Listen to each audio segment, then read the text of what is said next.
Hi hello friends, welcome to my channel MKGB homes. இன்றைக்கி நம்ம சேனலில் பார்க்க போகிற வீடியோட டாபிக் என்ன அப்படின்னு பார்த்தீங்கன்னா, நம்ம சேனலில் வந்து நிறைய விதமான ஏர்லி ப்ரெக்னன்சி சிம்டம்ஸ்லாம் நம்ம வந்து பார்த்துட்டு வந்திருக்கோம்.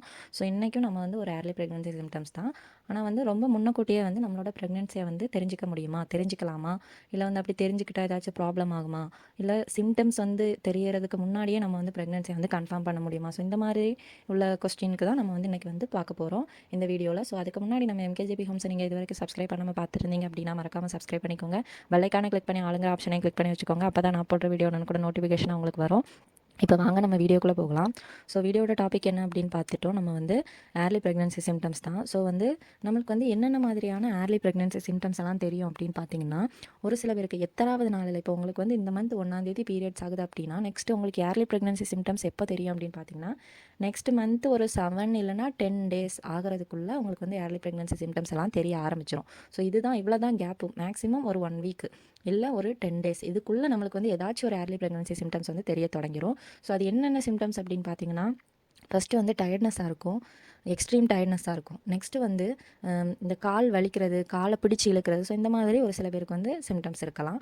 வாமிட்டிங்காக வராது, அந்த வாமிட்டிங் வரக்கூடிய அந்த சென்சேஷன் இருக்கும். உங்களுக்கு வாமிட் வர மாதிரி இருக்கும், ஆனால் வாமிட் வராது. நீங்கள் சாப்பிட்டதெல்லாம் அப்படியே நெஞ்சில் நிற்கிற மாதிரியே இருக்கும். ஸோ ஆனால் வாமிட் வராது. காலையிலே எழும்பி நீங்கள் ப்ரஷ் பண்ணும்போது உங்களுக்கு வாமிட் வர மாதிரி இருக்கும், ஆனால் வாமிட் வராது. ஸோ அந்த சென்சேஷன் வந்து கண்டிப்பாக இருக்கும். அப்புறம் வந்து மூட் ஸ்விங்ஸ் இருக்கும். உங்களுக்கு வந்து ரொம்ப எக்ஸ்ட்ரீமாக சந்தோஷமாக இருப்பீங்க, இல்லை வந்து சேடாக இருப்பீங்க. ஸோ இந்த மூட் ஸ்விங்ஸ் வந்து கண்டிப்பாக இருக்கும். அதே மாதிரி உங்கள் ஃபேஸில் வந்து டல்னஸ் வந்து இருக்கும். ஸோ அந்த டல்னஸ்னாலே நம்ம ஃபேஸ் வந்து நம்மளுக்கு டிஃப்ரெண்ட்டாக தெரிய ஆரம்பிக்கும். ஸோ வந்து இந்த மாதிரி ஏர்லி ப்ரெக்னன்சி சிம்டம்ஸ் எல்லாம் மேக்ஸிமம் நம்மளாலே ஐடென்டிஃபை பண்ண முடியும். ஏன்னா வந்து அது வந்து புதுசாக இருக்கும், டிஃப்ரெண்ட்டாக நம்மளால் ஃபீல் பண்ண முடியும். ஒரு சில பேருக்கு பார்த்தீங்கன்னா பசி வந்து அதிகமாக இருக்கும். அவங்க வந்து சாப்பிட்ருப்பாங்க, ஆனாலும் மறுபடியும் பசிக்கும், மறுபடியும் சாப்பிடுவாங்க, மறுபடியும் பசிக்கும். ஸோ அந்த மாதிரி எக்ஸ்ட்ரீமாக பசியாக இருப்பாங்க. ஸோ அந்த மாதிரி கூட நிறைய பேருக்கு ஏர்லி ப்ரெக்னன்சி சிம்டம்ஸ்லேயே வந்துடும். ஸோ அதே மாதிரி பார்த்திங்கன்னா ஒரு சில பேருக்கு வந்து பேக் பெயின் இருக்கும். ஒரு சில பேருக்கு வந்து பார்த்திங்கன்னா அடிவயிறில் வலி இருக்கும்.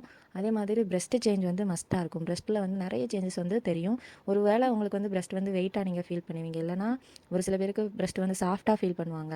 இல்லாட்டி வந்து நம்மளுக்கு சாஃப்டாகவும் இருக்காது, அது வந்து வெயிட்டாகவும் இருக்காது. ஆனால் வந்து அந்த நிப்பிளில் வந்து நம்மளுக்கு வந்து சேஞ்சஸ் தெரியும். நிப்பில் சுற்றி இருக்கிற டார்க் அந்த பிளேஸில் வந்து சேஞ்சஸ் தெரியும்.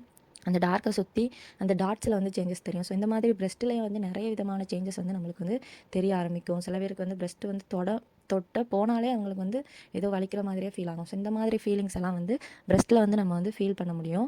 இதில் வந்து எல்லா சிம்டம்ஸும் இருக்கணும்னு வந்து எந்த அவசியமும் கிடையாது. ஆனால் ஏதாச்சும் ஒரு சிம்டம்ஸ் வந்து கண்டிப்பாக நம்மளுக்கு வந்து இருக்கும்.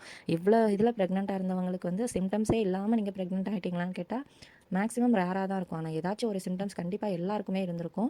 ஸோ வந்து இதெல்லாம் வந்து மஸ்ட் இம்பார்ட்டண்ட்டான ஏர்லி ப்ரெக்னன்சி சிம்டம்ஸ். ஸோ வந்து ஏர்லி ப்ரெக்னன்சி சிம்டம்ஸை நம்ம வந்து அப்புறம் வந்து இந்த மூச்சு திணறல்னு சொல்லுவாங்க, மூச்சு விட முடியாமல் கஷ்டப்படுவாங்க. ஸோ அந்த மாதிரி அவங்களுக்கு வந்து மூச்சு விடுறதுல ப்ராப்ளம் அப்படின்னு பார்த்தா லாஸ்ட் பார்த்தா அவங்களோட ப்ரெக்னன்சி டெஸ்ட்டு பாசிட்டிவாக இருக்கும்.